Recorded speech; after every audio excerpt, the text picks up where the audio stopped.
The one thing we've learned in these empty arena shows is the crowd very much is the tag team partner of the wrestlers. And whilst I'm in no mad rush to get back to things until it's safe to do so, I think that tonight the crowd could have possibly been one heck of a tag team partner for at least one guy. I'd argue it would have been a tag team partner that could maybe save a career. Just going to put that out there. We'll get to it when we get to it. This is NXT Graded.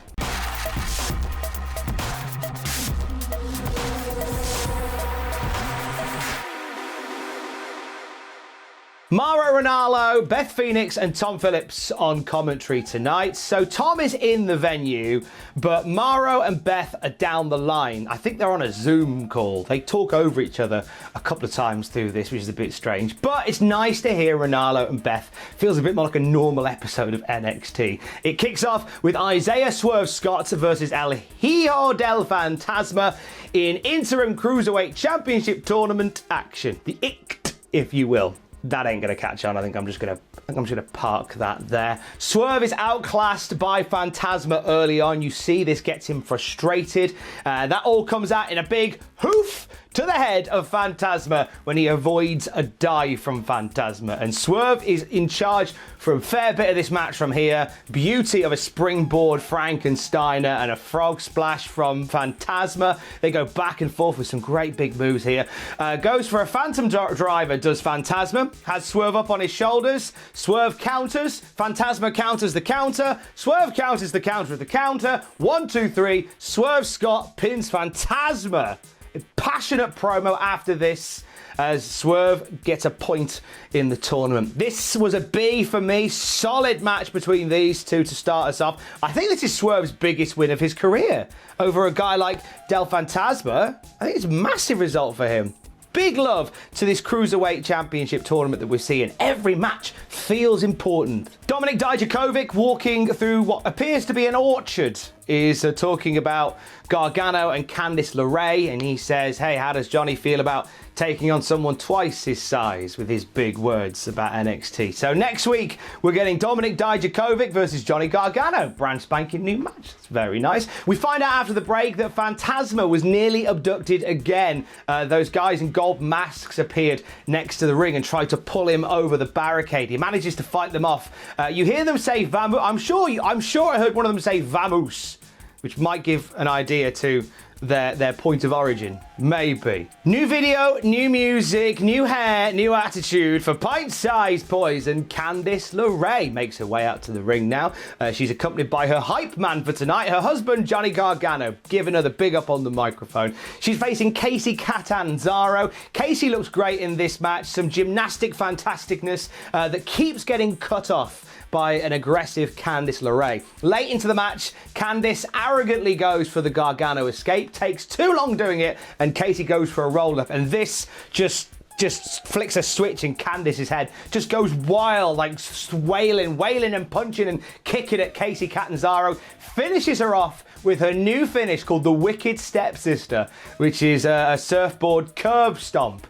She falls over at the end of it, which is a shame. At least I think it was a planned fall over. I don't know whether part of the move is it's so intense that she goes flying back with it. Maybe. She styled it out all right, I think, and she gets the win. After the match, she's walking back up the ramp. She decides, actually, no, I'm going to go back and do that again. So she runs back into the ring and locks in the Gargano escape this time on Kacy Catanzaro until she rolls out of the ring. Johnny Gargano just giving her the doughy eyes all the way through this. He's lay on his belly, just kicking his legs in the air whilst his wife is hurting Catanzaro. This was cool. Giving this a C, it was a fine match with these guys. I don't think it was the best match either have had, but it was there to exhibit the new and improved Candice LeRae. And it was good fun. After hearing from Damian Priest ahead of his North American Championship match against Keith Lee, it's over to Matt Riddle and Timothy Thatcher, who make their way out to the ring. Matt Riddle says they need to get to know each other a little bit better since they're now the tag team, while Pete Dunne is stuck in the UK. So let's find out about each other with the Newly Bro Show. Cue cheesy quiz music, cue canned applause, cue Byron Saxton playing the role he was meant to play as cheesy quiz show host. Oh, Byron, mwah. played a blinder. It's basically the Newlyweds, but with Timothy Thatcher looking angry to be there, and Matt Riddle hires a kite. This is a bit of fun, just a bit of silliness to break up the show. Before the game show finishes, though, Imperium jump Riddle and Thatcher, and they end up giving both of them a beating. Thatcher gets the European bomb in the centre of the ring, and I guess they're in the mix now for the tag team titles. Fine with me. I mean, we had Bivens Enterprises team still knocking around. Are we just going to park that for a bit? I guess, I don't know. What I do know is this was a B-. I thought this was just a bit of fun. I've seen mixed reviews about this since it aired. Some people said this was the best thing they've ever seen. Some people have said, never show me this again. I hate wrestling. So there's very little in between. Personally, I enjoyed it. It was a bit silly, and I've been quite hard on some Matt Riddle segments in the past, and I'd like to think that we're all old enough to be able to change our opinion on stuff. Like, just because someone's had an opinion on something a few months ago, we are allowed to change that opinion. Like, you're not locked into a bad opinion forever, right? That's how people evolve. And I enjoyed this. I thought it was good fun. Thatcher was fine. Riddle was fun. Saxton, though, mwah, what a guy. That man as a quiz show host, role he was born to play. After Adam Cole promises victory against Velveteen Dream next week, it is Charlotte Flair and Mia Yim one-on-one. Non-title affair this. Charlotte is schooling Yim at the start of this match, just mocking her in a headlock, saying, oh, come on, Mia. Slowly walking around and just treating her badly. She eventually goes for a boot, which Mia misses. This is where Mia starts to fire into this match, hits a beauty of a DDT, tornado style, off the apron and through the ropes. It was lovely. Yim gets cocky in this. She gets thrown into the ropes and she does the old Andrade Tranquilo thing, leaning between the ropes, to which Charlotte goes, oh yeah, I see what you're doing, making a subtle reference to him indoors. And Mia Yim ends up eating a big old right hand when she goes for a dive. Charlotte takes control of the match again. Flair trash talks Mia Yim for ages, and eventually Yim has had enough.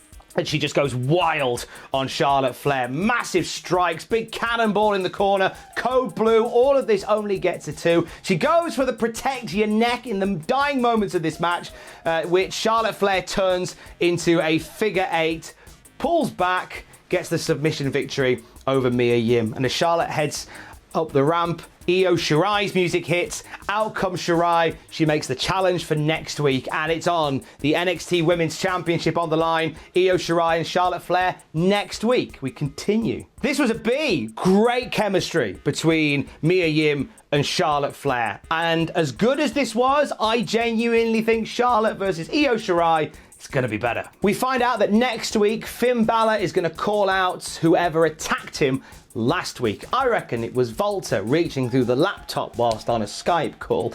Dexter Lumis and Shane Thorne is the next bit of in-ring action we get. Lumis was the real talking point of last week's show, so I was very surprised to not see him in the mix with other people tonight.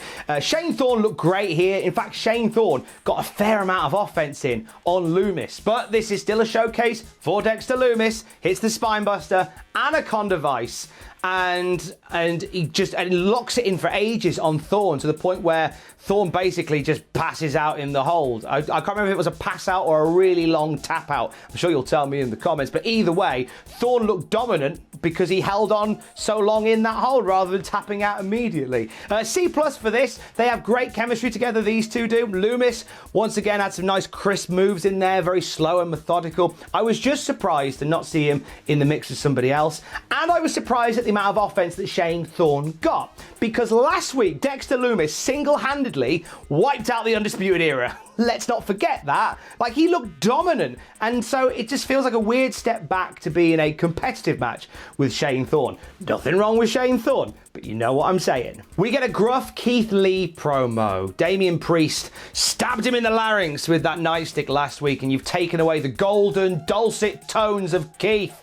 There will be trouble ahead. And back to the ring for the Interim Cruiserweight Championship tournament. It's Drake Maverick and Tony Nese here. Great story these guys told. Tony batters Drake, and Drake is just on the canvas, just curled up in a ball for a big part of this match, as Tony just drops him with moves and slaps him around the face.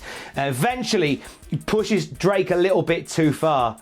giving him all the bully tactics, like, hey, you're gonna cry, are you, Drake? Drake fires up and just launches at Tony Nese with flailing strikes, hits an underdog for a 2 count only. Tony manages to fight back, he goes up top, Drake follows him up there, hits a bulldog off the top rope for the 1-2-3. Drake Maverick gets a point in the tournament. This was an incredible moment.